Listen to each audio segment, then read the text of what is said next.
high school classes outside the Kleine Schule KS program.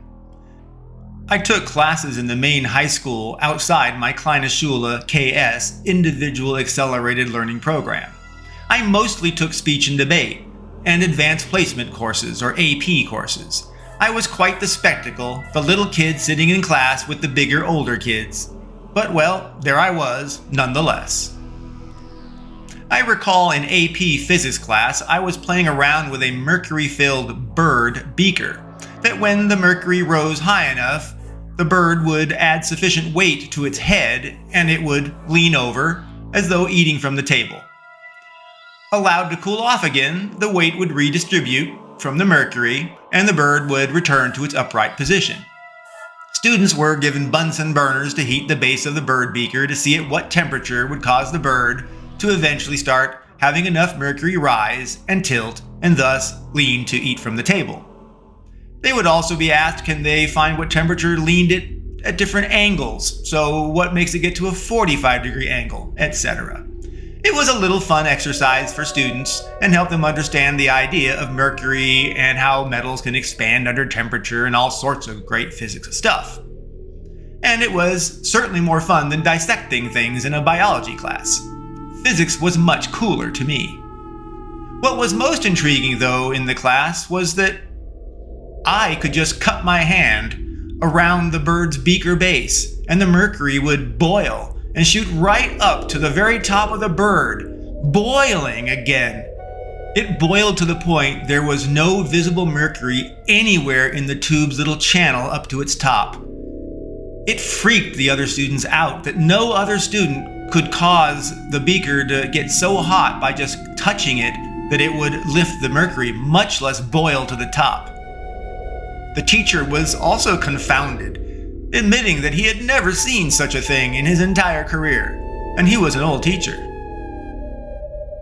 He never shared, however, what might cause it. He didn't seem to have any idea. I just surmised that my body just ran hot, or at least my hands did. When I reflect on how my natural hand body heat was so intense that it would raise the bird thermometer so high that it would boil and bubble at the top, and make it tilt immediately when I would let go of it, it made me feel, in a strange way, I guess special? Somehow I could do it and no one else could. There was a odd moral, I guess, to the story. In a strange way, in my imagination, I can draw a parallel to my hand's fiery heat to my uncommon, intense drive and motivation. An apparent nod to my extreme intelligence, if not genius. I think that my brain is running at such incredible speeds it generates heat. Much like a computer can have its central processing unit or CPU or graphics processing unit GPU sped up so fast beyond safe operating speeds that it generates superheat. The result is usually a much faster computer from what's called overclocking. But overclocking a computer actually has dangers. While it gained operation speed at the risk of melting the tiny physical electrical gate inside. That is dangerous overclocking. If you make it go too fast, it will literally destroy the chip. Because the little tiny gates inside, the little tiny switches are flipping so fast, they create heat and they melt and fuse. Not all CPUs and GPUs are manufactured perfectly at the same time. Just like human brains. There are tiny little defects, small deviations. They may not affect normal operation and performance. However, they are, over time, may cause weird problems. They cause differing speeds. So people choose to overclock devices to get the most out of them. I feel that my brain was overclocked at birth and remains throughout my life. And perhaps being overclocked is why I am overheated. Being overclocked made me feel, like I said, that I was special, which was a key component of my ego, of my internal identity protection. I held on to the bird beaker boiling event for years as a physical reminder that I was not like other people. I am convinced that my overclocked brain directly translated into my ability to self-learn so many things easily and at such a young age and throughout my life. I am convinced that overclocking my brain made me successful and consequently boosted my ego. And that boosted ego protected me from the hellscape of my childhood and young adult life. That same overclocked brain did melt, I think, some of my brain's gates, just like an overclocked chip. And so my operating life expectancy has been compromised. And so I made it to orbit with my overclocked brain, but I may burn up on re-entry too soon because of its deleterious effects on my mind and thus degeneration. In my AP or Advanced Placement Pascal class, I found myself always well ahead of the teacher, Mr. Ting. He was a very smart man. He had a math degree, but admitted he was usually a class or two ahead of the class that he taught. He was attending a community college, Foothill College, to learn about computer programming. So he was bringing his knowledge from college to his high school class. Mr. Ting's honesty as a teacher was refreshing to me, and over time I grew to genuinely respect Mr. Ting. He even drove the car that I would later buy in life because it was just so cool, a Toyota MR2. His license plate was MR2 Ting. Just awesome. I would stay after school sometimes, and Mr. Ting and I would talk about algorithms and structures and programming ideas. I often thought he learned more from me than I did from him, but I did learn from him, which was awesome. After I graduated, I would see Mr. Ting for dinner and sometimes to talk about life's challenges and how things were going for me and for him post-high school and my graduation. I gave some guest appearances in his class even, as a published computer game author, even making mentorship deals with 2 of his students. I'm not sure quite when it happened, but it drifted away and we didn't reconnect. I even didn't connect with Mr. Ting either. I guess all mentorships just faded and went away. It cannot be said enough how similar computer hardware and software architecture have remained fundamentally the same in terms of programming and data structures and algorithms. I believe the greatest computer evolution has revolved around foundation functionality that is inherited by new program code, such that engineers today have very little understanding of how low-level machines actually work or how neural nets operate. But engineers can accomplish amazing things now by building from their engineering titans of the past that built all those foundation classes and capabilities and systems. Although the syntax and labels and tools vary, the core principles of computer design and programming languages are immensely similar. In many cases, simple symbol substitution with syntax and grammar alterations done through computer AI or even simple macros can translate much of a program to run on another machine entirely. This was long established as cross-platform development. And so, computer languages are much like human languages in that substituting syntax, grammar, or words may translate one language to another. It is the same for computer languages. With swapping syntax, grammar, and labels, substituting them, it simply ports a program from one type of machine to another.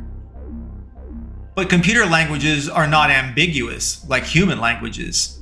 They do not contain quasi or political views.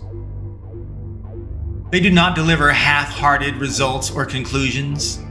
They are objective, reliable, and predictable. In my high school Pascal programming class, we were assigned the task of programming a simple calculator such that the user could type simple equations like 2 + 2 and the calculator should report 4. The required calculator functionality included addition, subtraction, multiplication, and division. And importantly, it had to adhere to a left-to-right variable resolution while supporting multiplication and division priorities over addition and subtraction, and further properly parse parenthetical prioritization. Of course, I was determined to over-deliver. I created the basic calculator that was required, and then I upgraded it to an engineering scientific calculator with support for binary math, infix, and postfix mathematical notations. I added numerous additional operators, such as not, and, or, exclusive or, exponents, and more. Yeah, I went to town to show off how amazing I was with my super uber engineering scientific calculator. The instructor, Mr. Ting, was so impressed that we had an extensive discussion on how I used binary trees and recursion to manage equation operations and track and parse the operators and operands and traverse them for priority and processing with equalities. It is especially ironic that I was so amazing with my Uber calculator because I have never considered myself good at math. I have been functional at math, I am capable at math, but I have never been great at math. I would even go so far as I was challenged to solve very complex equations, but I could make computers do that. Does that mean I am apparently only good at math? Who knows? For my Pascal class, final, the teacher, Mr. Ting, had two elements. 1, a traditional written exam in class. 2, a program that highlighted data structures and algorithms and coding skills in Pascal. I asked what were my options, and it was pretty open-ended. So, as far as the written exam, yes, I aced it, of course. But the programming project, that was an opportunity to shine and make a game. That's right, I was permitted to write a game for my class in the language Pascal for my final. I conceived that I would write a game called Quest for Bucks. Yep, Quest for Bucks was indicative of my true life perspective. I needed always to make money, so I made a game about that goal, my quest for bucks. I would later in life conclude it was easier to make more money than to be hypercritical and save your money as a miser. And life would be a much better experience with more money than struggling with making what you had make do. Mr. Ting and the class were suitably impressed, if not outright jealous, with praise and compliments of my game. But there were the others that said I had no life, and that's why I could make such an experience or such a product for my class. But it did not mean that much to me. It was important that I made my game. It was fun, and their words, they didn't hurt that much. And to those classmates that recognize my achievement, I say thank you. And honestly, to those classmates that were jealous and diminished, insulted and mocked me, screw you all. The proof of my success and my value is in my life's achievements, not in some stupid classmate opinions. What was Quest for Bucks like, and how did it play? Well, Quest for Bucks was modeled after Space Invaders, an arcade game, but with falling dollar signs and suitcases of cash that you would grab while they flew down towards you as the player. You evaded cash thieves that would try to steal the suitcases and steal money from you. And there were exclamation points that plummeted down, and if they hit, like any good game, they would kill you. The game would end and you would lose all of your money. Quest for Bucks was a game that was based on my idea of continuously racing to make more money before cash thieves took it from you. The game had sound effects, synthesized background music and graphics, albeit programmer art, but I could make art and I'm not good at art. But it worked. It was cool and it was amazing. Given the theme of the game, the teacher, Mr. Ting, asked me if I wanted to make a game or make money. What was more important to me? It actually made me pause and think. My answer surprised him and has remained true throughout my life. I think Quest for Bucks represented many of my views on money. Earn more money versus spend less money. Money gives you power.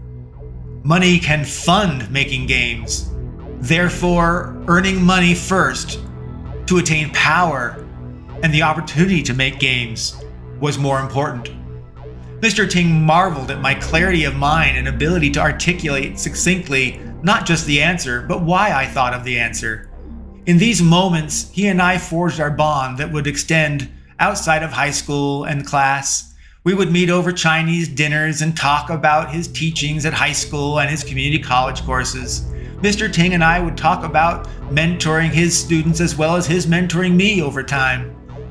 I volunteered to be a mentor for students, possibly a little bit out of my own hubris, but mostly because I wanted to be an engineering sensei and give back and be a giver to people. But what I did not tell Mr. Ting was how critical it was for me to get the heck out of San Martin's hellscape and secure my own freedom. That's what the money was for.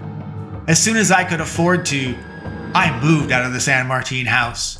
Making money gave me the power to pay my way out of San Martin and find the freedom that I needed to maintain my sanity and drive towards a success. I moved out right before I was 18 years old, just after I graduated high school, and I never looked back. It is curious that despite my extraordinary motivation to earn money and succeed, that I in parallel observed how money was a measure of most people's selfishness, and how over life I had concluded that selfishness was akin to evil. Thus, money may be a measure of selfishness, and therefore money might be a measure of evil. It is not like earning money was wicked or bad. It is not like money or cash was bad. But how one sees money and uses money can shift its purpose from transactional bartering units to systemic oppression through resource scarcity. In summary, selfishness inherently takes from others to serve oneself. Taking from others to solely benefit oneself is unkind, if not wicked greed. Therefore, selfishness is the core of evil. Money can be a corollary to selfishness, especially when hoarded or through usury loans. Therefore, money is correlated to evil. Making money off of others that are in need through loaned money that demands they pay even more money back, that's usury, and that is a damnable sin to hell. Generating money through excess charging beyond the true cost of delivering the product or service, such that wealth accumulates, is profiting off of others through the material and staple of extorting their survival. Therefore, individuals or companies that accumulate money through profiting off others, through taking advantage of their disadvantaged situation or otherwise need, are inherently evil. Therefore, money is the scorecard for evil.